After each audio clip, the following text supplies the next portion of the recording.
Voici Pays d'Auvergne, Carole Clémence, le 16-19. Direction l'Allier avec notre invité futé qui nous propose un bal folk au nord de l'Allier à Hérisson. C'est vendredi soir à 20h. Danse, accordéon pour tous les âges à prix libre. C'est organisé par l'association du Hérisson Social Club et Julien Bohème qui est en ligne avec nous. Bonsoir Julien. Bonsoir. Vous vous êtes installé à Hérisson il y a quelques mois, c'est tout récent. Après 15 ans de nomadisme en camion pour jouer dans toute l'Europe, vous êtes même né en Suisse. Pourquoi s'arrêter définitivement dans l'Allier et pourquoi ici à Hérisson ?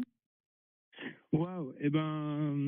Hérisson, ça n'a pas beaucoup de sens à la base. J'ai rencontré quelqu'un à Avignon, Festival d'Avignon, qui m'a dit « Viens t'installer à Hérisson, c'est un endroit où il faut être pour l'avenir en ce qui concerne le spectacle et toutes les impulsions sociales qu'il y a là-bas. » Et sur un malentendu, je lui ai dit « Pourquoi pas, vas-y, je viens, trouve-moi un appartement et je viens. » Et je suis arrivé comme ça, du jour au lendemain, sans connaître quoi que ce soit de Hérisson.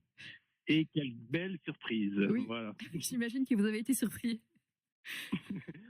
Ouais, c'est un village absolument remarquable pour sa dynamique culturelle et ouais, c'est plein d'artistes partout. En fait, c'est un village incroyable. Voilà.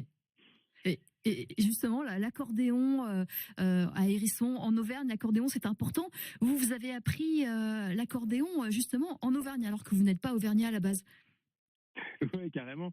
Alors, j'ai pas directement appris l'accordéon en Auvergne. J'ai appris en premier l'accordéon dans la rue. Oui. En tant que musicien de rue. Ouais.